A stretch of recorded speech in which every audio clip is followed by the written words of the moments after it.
नमस्कार दोस्तों, कबीर की एक लाइन है कि जाति न पूछिए साधु की, पूछ लीजिए ज्ञान।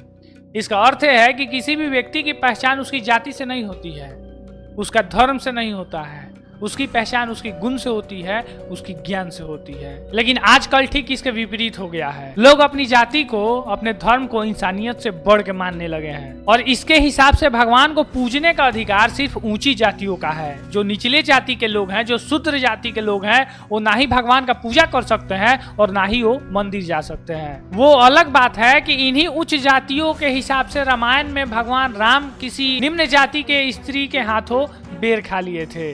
वो अलग की बात है। भगवान कृष्ण बिना किसी जाति पूछे हुए ही सुदामा जी से मित्रता कर लिए थे। वो भी अलग बात है कि इस देश के बड़े बड़े बाबा ये कहते हुए नजर आते हैं कि जात पात की करो विदाई, हम सब हिंदू भाई भाई।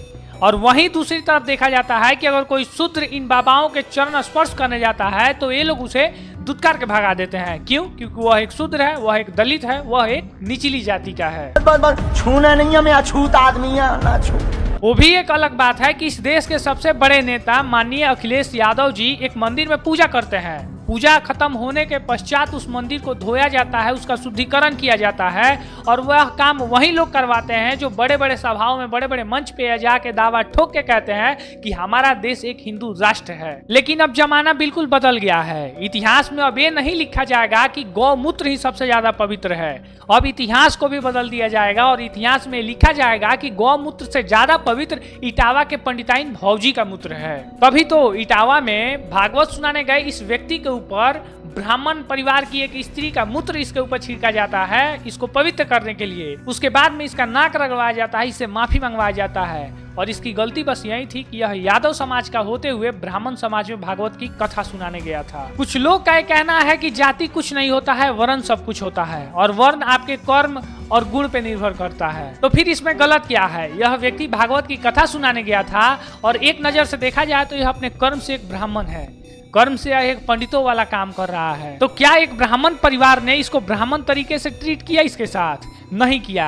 बाकायदा इसका सर मुंडवाया गया, इसका नाक मिट्टी पे रगड़वाया गया और एक ब्राह्मण परिवार की स्त्री का मूत्र इसके ऊपर छिड़का गया ताकि यह पवित्र हो जाए। और यही लोग कहते फिरते हैं कि हमारा देश एक हिंदू राष्ट्र बनना चाहिए। तो फिर सवाल ये है कि देश हिंदू राष्ट्र बनना चाहिए या ब्राह्मण राष्ट्र बनना चाहिए? क्योंकि यह सब जो लक्षण है यह हिंदू राष्ट्र बनने के तो कतई योग्य है ही नहीं और यह लक्षण ये नहीं दर्शाते हैं कि हमें एक्चुअल में हिंदू राष्ट्र ही चाहिए। आजकल जाति के नाम पे इतना कुछ हो जा रहा है, लेकिन जब बात आती है आरक्षण की तो यही उच्च जाति के लोग कहते हुए नजर आते हैं कि नहीं, जात पात कुछ होता ही नहीं है, कौन छोटा है कौन बड़ा है। तो जब कोई छोटा नहीं है, जब कोई बड़ा नहीं है इस समाज में, तो फिर ये सब चोचले किए क्यों जा रहे हैं? ब्राह्मण परिवार के एक स्त्री का मूत्र इसके ऊपर क्यों छिड़का गया है?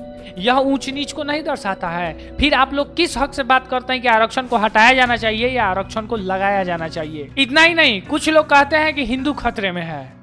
तो मैं ये पूछना चाहता हूँ कि हिंदू कौन से हिंदू खतरे में है? यहाँ तो हिंदू से हिंदू खतरे में है। बाबा भीमराव अंबेडकर ये साफ शब्दों में लिखे हैं कि हिंदू समाज तभी बनता है जब मुस्लिम और हिंदू की आपसी लड़ाई हो, नहीं तो हिंदू समाज कभी बनता ही नहीं है। वो बनता है राजपूत समाज, ब्राह्मण समाज, गोंड समाज, ये समाज वो समाज, ये जातियों के आधार पे समाज बनता है। हिंदू समाज तभी बनता है जब किसी मुस्लिम समाज से आपसी रंजिश हो या मार झगड़ा हो या किसी भी चीज को लेके विवाद हो, तभी हिंदू राष्ट्र और हिंदू समाज बनता है। नहीं तो इसके अलावा तो सब लोग अपनी जात के समाज हैं। अगर यहाँ तक आपको वीडियो समझ में आई हो और वीडियो आपको अच्छा लगा होगा तो इसे लाइक कीजिएगा, चैनल को सब्सक्राइब कीजिएगा। मिलता हूँ मैं फिर एक नए वीडियो के साथ। तब तक अगर आप हमें फेसबुक से देख रहे हैं तो फॉलो कीजिएगा, यूट्यूब से देख रहे हैं तो चैनल को सब्सक्राइब कीजिएगा। जय हिंद, जय श्री राम।